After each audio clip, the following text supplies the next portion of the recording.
علی بھائی اگلا سوال ہے، ایک بریلوی عالم اور پی ایچ ڈی اسکالر جناب ڈاکٹر سلیمان مصباحی صاحب کی جانب سے انجینئر محمد علی مرزا بھائی پر لگائے گئے جھوٹے الزامات کی جوابی ویڈیو کی پہلی برکت ظاہر ہو چکی ہے جی، اور ڈاکٹر مصباحی صاحب نے بایزید بستامی کو تابعی کہنے والی بات سے ویڈیو میں رجوع ریکارڈ کروا دیا ہے۔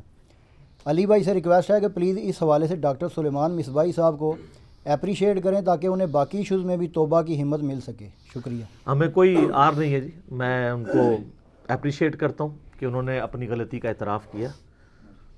غلطی تو کسی سے بھی ہو سکتی ہے۔ میں اب یہ بھی ان کو نہیں کہوں گا کہ انہوں نے پی ایچ ڈی ڈگری کہاں سے کی تھی، کہ ان کو یہ بھی نہیں پتا کہ باجید بستامی تابعی ہیں یا بعد کے ہیں، یہ بھی کہنے کی ضرورت نہیں ہے۔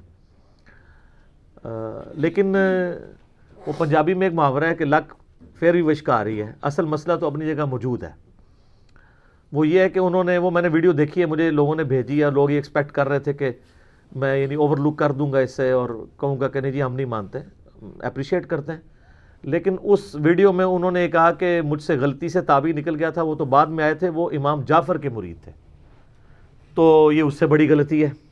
اس کی وجہ یہ ہے کہ امام جعفر الصادق رحمہ اللہ تعالی المتوفی 148 ہجری 148 ہجری میں فوت ہوئے ہیں، اور باجید بستامی 191 ہجری میں پیدا ہوئے ہیں۔ تو اب امام جعفر رحمہ اللہ تعالی کی وفات کے 40 سال کے بعد، کم از کم 40، ویسے تو 43 بنتے ہیں، باجید بستامی پیدا ہوئے ہیں۔ تو جو بندہ 40 ایئرز پہلے فوت ہو چکا ہے، اس کے ساتھ آپ اس کو جوڑ رہے ہیں کہ وہ مرید ہے، تو ہو سکتا ہے وہ یہ کہہ دیں قبر پہ جا کے مرید ہوا ہے۔ یہ قبر پہ جا کے مرید نہیں ہوا ہو جاتا، ورنہ جو تابعین سیدنا ابو بکر، عمر، عثمان و علی کی بیعت کرتے تھے، ان کو چاہیے تھا وہ بیعت چھوڑ کے سیدھا قبر رسول پہ آ کے نبی الاسلام کی بیعت کر لیتے۔ یہ بیعت اس طریقے سے تو نہیں ہوتی ہے، اور یہ سکم بھی ہے نقشبندی سلسلے میں کہ وہ بغیر واسطے کے ہی چل رہے ہیں، بیچ میں اتنا بڑا گیپ ہے۔ پھر 43 سال کا جنگل عبور کرنا پڑا ہے، وہ اپنی جگہ ہے۔ 150 سال تو کٹا کے 90 سال تک کٹائے نے، ویسے یہ کریڈٹ دینا چاہیے۔ مولا علی کا مرید کہا تھا نا، 150 سال سے اب 40 سال پہ آ گئے۔ سر یہ 40 سالوں کا بھی کچھ کریں، اور اسی کے اندر قیامت مضمر ہے، اس کا یہ کچھ بھی نہیں کر سکیں گے، میں آپ کو پہلے ہی بتا دوں۔ کیوں کہ اس کا اگر کچھ کریں گے تو پوری کی پوری تصوف کھڑی اس کے اوپر ہے کہ امام جعفر سے باجید بستامی کی ڈائریکٹ ملاقات نہیں ہے، قبر پہ بیعت کی ہوئی ہے۔ تو جب یہ بات کہیں گے قبر پہ بیعت کی ہے، پکڑے جائیں گے، یہ ایک ایڑی بیعت ہے۔ پہلے تو یہ بیعتیں نہیں ہوتی تھی۔ سر لے لیں، میں نے امام مسلم کی بات کی نا، ابو الحسین کی، امام مسلم نے صحیح مسلم کے شروع میں اپنا مقدمہ بھی لکھا ہے، اس میں وہ لے کے آتے ہیں کہ کچھ تابعین بیٹھے ہوتے ہیں تو ادھر ایک شخص آتا ہے اور وہ کہتا ہے کہ یہ حدیث میں نے ابن مسعود سے خود سنی تھی جب وہ جنگ صفین کے موقع پر ہمیں ملنے آئے، ابن مسعود سے۔ تو وہ پتہ تابعی بیٹھے ہوئے کیا کہتے ہیں؟ کہتے ہیں ابن مسعود جنگ صفین پہ تمہیں کہاں سے ملنے آ گئے تھے؟ وہ کذاب تھا نا، جتنی جھوٹی حدیثیں ہیں نا زیادہ تر تابعین نے گھڑی ہیں جو قانوناً تابعی تھے۔ وہ کہتے ہیں کہ جنگ صفین پہ ابن مسعود قبر سے نکل کے تجھے حدیث بیان کر گئے ہیں، کیونکہ ابن مسعود تو 33 ہجری میں فوت ہوئے ہیں، جنگ صفین 37 ہجری میں ہوئی ہے۔ وہ 3 سال کے اوپر اتنے سیکھ پا ہوئے تھے وہ تابعین، اگر ان کو یہ پتا چلے کہ 40 سال بعد بھی مردہ قبر تو کٹ کے بیعت ہو جاندے نے، تو یہ بھی میں نے مسلم شریف سے ثابت کر دیا کہ مسلم شریف میں یہ بات ہے ہی نہیں کہ کوئی قبر سے نکل کے بھی کسی کو کوئی چیز کر سکتا ہے، کیونکہ وہ کہہ رہے ہیں کہ ابن مسعود قبر سے نکل کے حدیث بیان کر کے چلے، وہ مذاق اڑاتے ہیں اس کا کہ یار ابن مسعود تو فوت ہو چکے تھے، تو نے ابن مسعود سے صفین کے موقع پہ کیسے حدیث سن لی؟ سر یہ مسلم شریف ہے، مولانا شریف نہیں ہے، کہانی شریف نہیں ہے، ایک ایک چیز کے حوالے ہیں۔ مسلم شریف کھول کے مقدمہ پڑھ لیجئے گا، یہ روایت موجود ہے۔ تو جب یہ آپ پڑھ لینا تو ایک بار درد دل سے آپ نے کہنا ہے کیا کہ مرنے سے پہلے اپنے علماء کو کہنا ہے، اے مولویو، اے مسلمانوں، اے بابیو، ٹھیک ہے، اے وابیو، ٹھیک ہے، سارو، مرنے سے پہلے اے مسلمان کر لے اس پہ غور، کتابوں کا خدا اور ہے، بابوں کا خدا اور جب غور کر کے کسی حق تک پہنچ جاؤ پھر پوری دنیا میں نعرہ بلند کرنا ہے، کیا؟ نہ میں وابی، نہ میں بابی، میں ہوں مسلم علمی کتابی۔ اور ایک میں جذباتی اعتراض کر لوں، علمی تو نہیں ہے، لیکن چونکہ یہ صوفیاء کا طبقہ چل رہی جذبات کے اوپر ہے تو ہمیں بھی حق حاصل ہے کہ ان کی ڈاکٹرن میں ہم ان پہ جذباتی اعتراض کریں کہ امام جعفر کے جو ماننے والے لوگ ہیں، ہم لوگ اہل سنت بھی اور اہل تشیع بھی، ہم آج اپنی کنیت بایزید، ابو یزید، یزید دا ابا یا یزید والا رکھنے کے لیے تیار نہیں ہے، تو جو بندہ ڈائریکٹ دعویٰ کرتا ہے کہ میں امام جعفر کا مرید ہوں، اس نے اپنی کنیت ابو الحسین کیوں نہیں رکھی ہے، ابو یزید کیوں رکھی ہے؟ سر میرا معصومانہ سوال ہے. اب اس طرح کی جب باتیں میں کرتا ہوں وہ کہتے ہیں نہیں نہیں نہیں، وہ دیکھیں یزید تو صحابہ کے نام بھی تھے. میں کہتا ہوں نہیں جناب، یہ ٹاپک الگ ہے. آپ نے مجھے جواب دینا ہے تو پریکٹیکلی اپنی کنیت رکھیں ابو یزید اور اپنے ایک بیٹے کا نام یزید رکھ کے مجھے جواب دیں. تو پھر میں آپ سے پوچھوں گا کہ یہ کتنا متبرک نام ہے جس سے آپ کو اتنی عقیدت ہے. نال ٹھوس ہو جان گے. کیوں؟ ان کو پتہ ہے 261 ہجری میں بازید بستامی، ان کا نام تھا تیفور بن عیسیٰ، ابو یزید ان کی کنیت ہے. ابو یزید تیفور بن عیسیٰ البستامی، بعض پروننسیشن میں بستامی بھی کہتے ہیں، بعض بستامی بھی کہتے ہیں. المتوفا 261 ہجری، 261 ہجری میں فوت ہوئے ہیں، اور اسی سال ہمارے امام بھی فوت ہوئے ہیں، امام مسلم 261 ہجری میں. ان کا نام کیا ہے؟ ابو الحسین مسلم بن حجاج القشیری. ان کی کنیت ہے ابو الحسین ہمارے امام کی، اور صوفیاء کے امام کی کنیت کیا ہے؟ ابو یزید. یہ میں علمی اعتراض نہیں کر رہا، جذباتی کر رہا ہوں، اور اس کا جواب ہمیں علمی نہیں چاہیے.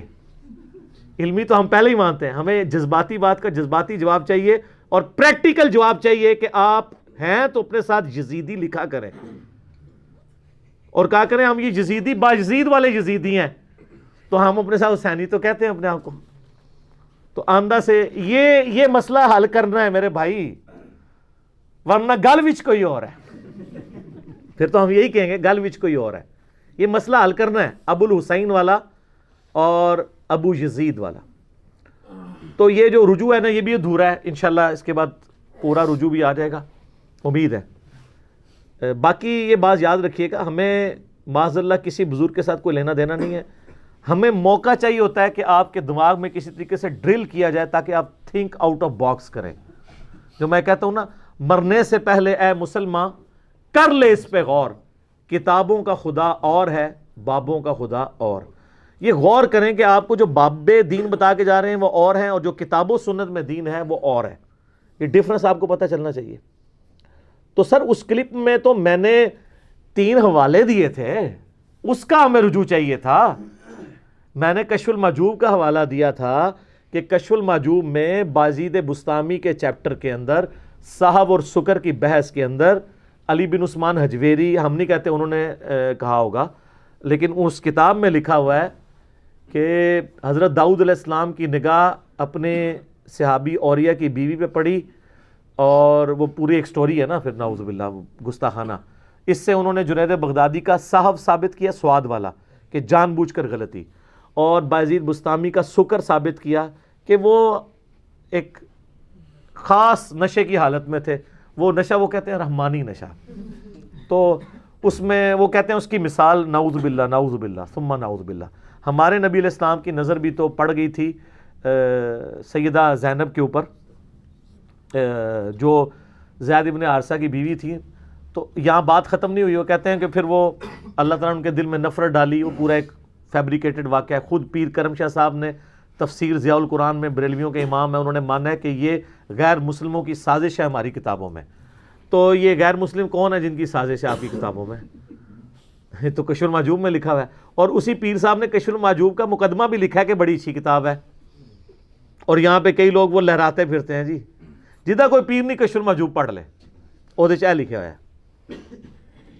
تو پھر نبی علیہ السلام نے نعوذ باللہ ان سے بعد میں شادی کر لی، اور اس ریزن یہ بتاتے ہیں، حالانکہ یہ ہے ہی نہیں تھا، بالکل ڈیفرنٹ چیز تھی. تو اچھا، بعض لوگ اب اس کے اوپر نا یہ بھی بات کر رہے ہیں، وہ جی اس طرح کی حدیثیں تو مسلم شریف میں بھی موجود ہیں کہ نبی علیہ السلام کی ایک عورت پہ نگاہ پڑ گئی. اور پھر نبی علیہ السلام اپنی بیوی کے پاس گئے, اس سے ازدواجی تعلق قائم کیا, اور پھر فرمایا اگر اس طرح کسی کی نگاہ پڑ جائے اور اس کے دل کو اچھی لگے وہ اپنی بیوی کے پاس جائے. اس کی بیوی کے پاس بھی اللہ نے وہی کچھ رکھا ہے. تو یہ اللہ کے نبی علیہ السلام نے ہمیں تعلیم دیا ہے کس طریقے سے آپ نے وسوسے اپنے دور کرنے. اس کا تعلق کشف المحجوب کی عبارت سے کہاں ہے؟ وہ تب ہونا تھا کہ معاذ اللہ استغفر اللہ, اس کے بعد یہ آتا کہ نعوذ باللہ نبی علیہ السلام کی جس عورت پہ نگاہ پڑ گئی تھی وہ عورت جب گھر گئی تو اس کے خاوند نے فوراً اسے طلاق دے دی اور سیدھی حضور کے عقد میں آ گئی. یہ بکواس اگر لکھی ہوتی نا مسلم شریف میں تو ہم اس کو کنڈیم کرتے. کشف المحجوب میں تو یہ بکواس لکھی ہوئی ہے. دو الگ چیزوں کو آپ دیکھیں, بابوں کو بچانے کی خاطر احادیث کا یہ کس طرح مذاق اڑا رہے ہیں. یہ دو الگ چیزیں. ایک پڑھے لکھے بندے سے آپ کا واسطہ پڑا, یہ سملیرٹی بنتی ہے دونوں واقعات میں, اور وہ کہتے ہیں وہ کیا کیا. تو میں اس لیے کہتا ہوں ان کے عشق رسول اس وقت تک ہے جب تک بابا نہ بیچ میں آ رہا ہو. بابا آ جائے تو نبی علیہ السلام کو یہ بھول جاتے ہیں. وہ نبی جن کے بارے میں آیا ما ضل صاحبکم وما غوا, نہ کبھی بہکے ہیں نہ کبھی بہرا چلے ہیں. وہ نبی جن کے بارے میں بخاری مسلم میں آیا کہ کنواری لڑکیوں سے زیادہ شرم و حیا تھی ان کے اندر, ان کے بارے میں آپ اس طرح کی باتیں کر رہے ہیں. نکال دو یار کتاب سے. اصل میں ان کو مسئلہ ہے کتاب سے نکالا تو انجینئر صاحب کو مجدد ماننا پڑنا ہے, کیونکہ کتاب تو پچھلے 1000 سال سے چھپ رہی تھی. 1000 سال کسی بابے کو خیال نہیں آیا سر ذالک فضل اللہ یؤتی من یشاء. آپ کریڈٹ خود ہی لے رہے ہیں, مجھے نہ دیں, لیکن اس کو نکالیں. تو یہ تو کوئی جواب نہیں آیا اس میں. میں نے تو یہ اعتراض کیا تھا, اور میں نے دوسری کتاب کا حوالہ دیا تھا تذکرۃ الاولیاء شیخ فرید الدین عطار. وہ کہتے ہیں 3 عطار ہوئے نے اسلامی ہسٹری چ. پہلے عطار فرید الدین عطار المتوفا 627 ہجری. تو وہ جو کام پا کے گئے نے تذکرۃ الاولیاء بریلوی دیوبندی دوئے چھاپ رہے نے. میں نے تو نہیں ان کو چھاپنے کے لیے کہا, چلے انہوں نے نہیں کہا ہوگا ٹیمپر ہو گیا. اس میں بازید بستامی کے چیپٹر میں لکھا ہے کہ بازید بستامی کو معراج ہوئی ہے حتیٰ کہ وہ عرش تک پہنچے اور اللہ کو دیکھا بھی ہے انہوں نے. تو موسیٰ علیہ السلام کدھر گئے سر؟ وہ تو اللہ قرآن میں کہہ رہا ہے موسیٰ تو مجھے دیکھ نہیں سکتا. تو موسیٰ علیہ السلام کا مرتبہ زیادہ ہے یا کیا یار؟ کن احمقوں کی جنت میں آپ رہ رہے ہیں؟ اور اس میں لکھا جی وہ جنید بغدادی کہتے تھے کہ جی بازید کا ہم میں وہی مرتبہ ہے اولیاء میں جو جبرائیل کا ہے. تو میں نے کہا شیخ عبدالقادر جیلانی تو فارغ ہو گئے پھر اولیاء کی سرداری سے. سر یہ انجینئرنگ ہو رہی ہے نا, یہ کریٹیکل پرابلمز کے ساتھ میں سامنے کوئی جواب نہیں آیا. پھر میں نے یہ بتایا تھا اسی چیپٹر میں لکھا ہوا ہے کہ بازید بستامی کہتے تھے جب ان سے لوگ پوچھتے تھے بتائیں قیامت والے دن لوگ آپ کے جھنڈے کے نیچے ہوں گے یا محمد صلی اللہ علیہ وآلہ وسلم کے جھنڈے کے نیچے ہوں گے؟ تو وہ کہتے تھے میں قسمیہ کہتا ہوں کہ محمد اور تمام نبی اور پوری مخلوق میرے جھنڈے کے نیچے ہوگی. اور اس کے آگے تعویل کی ہے مصنف نے, عطار صاحب نے. عطار صاحب کہتے ہیں اس سے کوئی گستاخی نہ سمجھے, اور کی نہیں سمجھے, یہ بھی گستاخی. وہ کہتے ہیں اصل میں نا اس طرح کے کلمات ان کے منہ سے نکل جایا کرتے تھے. اچھا, اور اس کو کہتے ہیں شطحیات. عربی میں اتنا موٹا لفظ رکھا ہے کوئی ڈر جائے کہ پتہ نہیں کیڑی قرآن حدیث ہے. اس کا آپ اردو میں ترجمہ کریں تو بنتا ہے بونگیاں. ہاں سر شطحیات کا آپ ترجمہ کر لیں, اول فول جو بول دے نا اس کو کہتے ہیں شطحیات, بونگیاں. وہ کہتے ہیں وہ جو ہے نا وہ خاص کیفیت میں ہوتے ہیں. اچھا وہ کیفیت وہ کہتے ہیں جی دیکھیں وہ کیا کہیں گے میں بتاتا ہوں. وہ تو کہتے ہیں حدیث میں ہے, وہ حدیث بخاری میں موقوفاً مولا علی کا قول ہے اور ابن ماجہ میں مرفوعاً نبی علیہ السلام سے ہے کہ 3 لوگ ہیں جن سے اللہ تعالیٰ نے قلم اٹھا لیا ہے. نمبر 1 جو بچہ ہے نابالغ, نمبر 2 سویا ہوا شخص, اور نمبر 3 جو پاگل ہے. پاگل کون ہوتا ہے؟ بونگیاں, شطحیات. تو وہ کہتے ہیں ان سے تو قلم ہی اٹھا ہوا ہے. تو سر پھر آپ ان کو بزرگ بنا کے تو پیش نہ کریں نا. آپ کہیں کہ یہ مجنون تھے تو ہم ٹھیک ہے, کلندر تھے, وہ کلندر بھی مجنون کو ہی کہہ رہے ہوتے ہیں نا. تو اور پھر میں خادم رضوی صاحب حافظہ اللہ تعالی والا جملہ بولوں گا کہ وہ کہتے ہیں نا یار دیکھو انہوں الکانا جانو, وہ جیڑا پونکدا جے نبی تے پونکدا جے تے سارے الکانا جانو.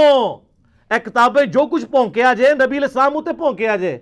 بزرگوں کو میں کچھ نہیں کہہ رہا, 1 ٹن حسن ظن رکھتے ہوئے چھوڑ دو. تو اگر نہیں مانیں گے میں پھر کہاں گا بابا جی گل وچ کوئی اور ہے, اندر کی بات کوئی اور ہے, آپ لوگ ماننا نہیں چاہتے ہیں تو دیں. قسمیاں کہتا ہوں وہ کہتے ہیں. اور پھر وہ عطار صاحب آگے تعویل کرتے ہیں وہ اصل میں ان کے منہ سے اللہ بول رہا تھا. تو اللہ کا جھنڈا تو محمد کے جھنڈے سے بڑا ہوگا. لہٰذا وہ یہ جو کہتے تھے وہ ساتھ انہوں نے لکھا ہے کہ سبحانی سبحانی ما اعظم شانی ما اعظم شانی، میں پاک ہوں، میری شان کتنی بلند ہے.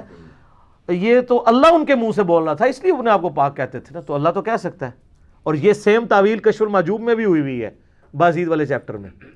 اور آگے وہ فرید الدین عطار لکھتے ہیں یہ جو کہتے تھے نا لوائی اعظم من لوائی محمد، میرا جھنڈا محمد کے جھنڈے سے بھی اعظم ہوگا، تو اصل میں یہ اللہ ان کے منہ سے بول رہا تھا، اور اللہ کا جھنڈا تو محمد کے جھنڈے سے بڑا ہی ہوگا. کڈی وڈی کہانی کرائی ہے.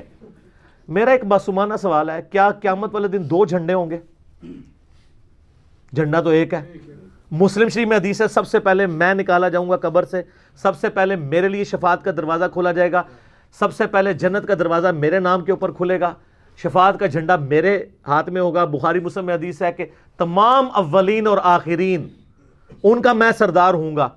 تو جھنڈا تو ہے ہی ایک قیامت والے دن، لواء الحمد، وہ تو نبی علیہ السلام کے ہاتھ میں ہوگا. یہ دوسرا جھنڈا کون سا ہے؟ کہانیاں کس طرح تعویل کرتے ہیں. بابا آیا تو عشق رسول بھی ختم، اور وہ جی گھل الکانا جانو وہ بھی ختم، سب کچھ ختم ہو گیا. تو میں تو یہ آپ لوگوں کا پیچھا کروں گا سر جب تک آپ کی کتابوں کی پرنٹنگ بند نہیں ہوتی ہے. میں آپ کی عوام کو یہ بات بتاؤں گا، اس لیے بتا رہا ہوں کہ مجھے خود انہی باتوں نے، جو آپ ہمیں کہانیاں کراتے تھے نا کہ باقی سارے گستاخ رسول ہیں، میں نے جو بریلویت کا بند توڑا ہے نا، 31 سال تک میں پیدائشی بریلوی تھا، تو میں اب اگر اس بند کو توڑ کے آیا ہوں نا، تو پھر گستاخیاں چاہے دیوبندیوں کی ہوں، بریلویوں کی ہوں، اہل حدیث کی ہوں، شیعہ کی ہوں، سب کو ایک نظر سے دیکھیں گے ہم. تو آپ ہمیں کہانی کراتے تھے جی با خدا دیوانہ باش با محمد ہوشیار، کہ جی دیوانگی اللہ کے لیے ہو سکتی ہے، سبحانی معظم و شانی کسی نے کہہ دیا، ان الحق کہہ دیا، اللہ کے لیے دیوانگی کر رہے ہیں نا، لیکن محمد کے لیے دیوانگی نہیں ہو سکتی. وہاں آپ کو شریعت کا دامن چھوڑنا نہیں ہوگا. تو یہ سب کچھ تو نبی علیہ السلام کے ساتھ آپ لوگ کر رہے ہیں. لوائی اعظم من لوائی محمد نبی علیہ السلام کے ساتھ کر رہے ہیں نا. اب آپ شتیہات کا سہارا کس طرح لیں گے؟ آپ وہ مسلم شریف کی حدیث کا سہارا کیسے لیں گے کہ وہ غلطی سے ایک بندے کی زبان سے خوشی میں نکل گیا کہ اللہ تو میرا بندہ میں تیرا رب، اور وہ ایک بار نکلا، اس میں آگے الفاظ ہے من شدت الفرح، اس ایک واقعے کو لکھ کے کہتے ہیں کہ یہ کر رہے ہیں. تو یہ بھی اللہ کے بارے میں تو آپ لیم ایکسکیوز لے سکتے ہیں، نبی علیہ السلام کے بارے میں پھر بھی نہیں. پھر تیسرا والا میں نے حشد بہشت کا پیش کیا تھا سر، وہ بھی اپنی جگہ کوئی رجوع نہیں آیا، جس میں چشتی رسول اللہ کلمہ پڑھایا انہوں نے. وہ کہتے ہیں خاص حالت میں تھے. پھر میں وہ بابا جی والی بات کروں گا کہ خاص حالت جڑا بھی پونکتا ہے نبی تو ہی پونکتا ہے. کتابوں کے حوالے سے بابوں کو ہم چھوڑتے ہیں. معین الدین چشتی المتوفا 633 ہجری کی طرف منسوب کیا ہوا ہے واقعہ. اور اس کے بعد وہ کہتے ہیں کہ میں نے ویسے ویسے پڑھوایا تھا، اصل کلمہ وہی ہے. کیا ابو بکر عمر عثمان علی مسلمان کرنے کے لیے پہلے اپنے ناموں کے کلمے پڑھاتے تھے؟ اور پھر میں نے انجیل نہیں کیا ہے کہ وہ چاہے جیسے بھی پڑھایا تھا. آپ لوگوں کو تو کہتے ہیں کہ کوئی کاغذات پہ قادیانی لکھ دے یا زبانی بول دے، چاہے دل میں ایمان بھی ہو، وہ کافر ہو جاتا ہے، یہی کہتے ہیں نا. تو سر جو کلمہ پڑھوائے کسی سے چیک کرنے کے لیے پڑھوائے وہ کافر نہیں ہوگا اپنے نام کا کلمہ پڑھوانے والا؟ اور جو صرف توبہ سے ہی معافی ہو جائے گی؟ نہیں، نکاح بھی ٹوٹ گیا، بیعت بھی ٹوٹ گئی. جس کی اپنی بیعت 2 منٹ پہلے ٹوٹ گئی ہے وہ کیسے مرید کر سکتا ہے؟ اس کا تو لنک ہی اوپر سے ٹوٹ چکا ہے. پہلے تو اپنے پیر صاحب کو واپس جائے گا مرید ہون جو زندہ نے تھے، ورنہ قبر تے جائے روحانی مرید ہو جائے. وہ بھی جعلی بات ہے، روحانی تو ہو ہی نہیں سکتا کوئی. سر جس طرف آپ جائیں گے نا، یہ سارے ان چیزوں کے کوئی بات نہیں ہے. اور یہ بھی یاد رکھیے کہ مجھے جو جواب دے رہے ہیں، مجھے لوگ کہہ رہے ہوتے ہیں جی وہ ڈاکٹر آصف اشرف جلالی صاحب کا کلپ آ گیا، فلانے کا کلپ آ گیا، جواب دیں. سر میں نے جواب نہیں دینا، میں سوال کھڑے کرتا ہوں، دلائل رکھتا ہوں، اس کے جواب میں آپ کے علماء کے کلپ آتے ہیں. وہ جتنی بھی کہانیاں آپ کو کراتے ہیں ان کہانیوں کے جواب میں نے پہلے ہی دیے ہوتے ہیں، میں نے دوبارہ تو ریپیٹ نہیں ان کو کرنا ہوتا.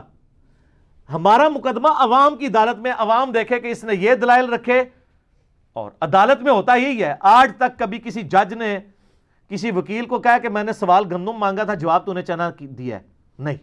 جج کو یہ حق ہی نہیں ہے کہ وکیل کو یہ کہے کہ تو نے جواب غلط دیا ہے. جج کو یہ حق ہے صرف کہ وہ جب جواب آئے نا اس کو پڑھ کے دیکھے، اس کو پتہ چل جائے کہ اس کے پاس تو جواب ہی کوئی نہیں ہے، دوسرے بندے کے حق میں فیصلہ کروں گا. اس کو جج کو پتہ ہوتا ہے کہ جواب ہوتا تو دیتے نا. اس طرح عوام جج کر رہی ہے کہ انجینئر صاحب نے یہ کہا, ہمارے مولانا نے یہ کہا, کس کا پلڑا بھاری ہے, کون صحیح بات کر رہا ہے, وہ ایکسیپٹ کر لیں گے.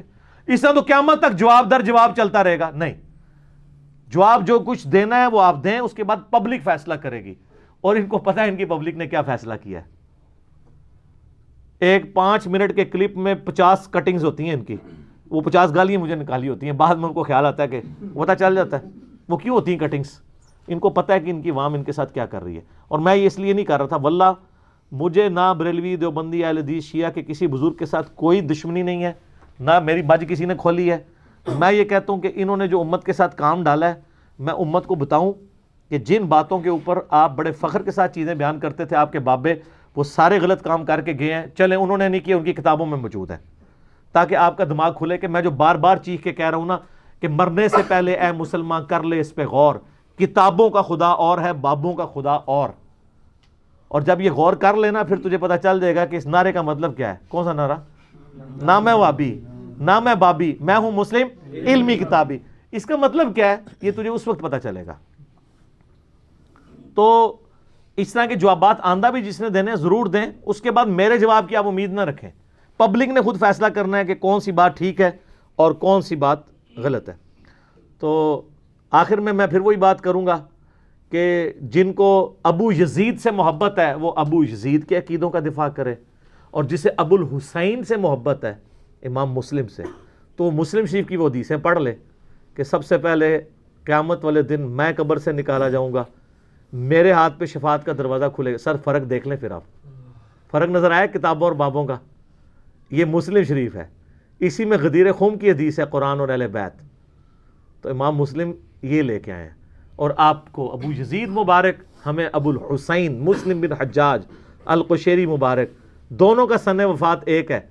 وہ بھی 261 میں فوت ہوئے ہیں, یہ بھی 261 میں فوت ہوئے ہیں, لیکن آپ فرق دیکھ لیں. باقی ہمیں کسی سے کوئی لینا دینا نہیں ہے. تو امام جعفر والی بات بھی جو رجوع سے بات سٹارٹ ہوئی تھی, کہاں سے کہاں نکل گئی, وہ بھی بات بالکل جعلی ہے. ٹھیک ہو گیا جی.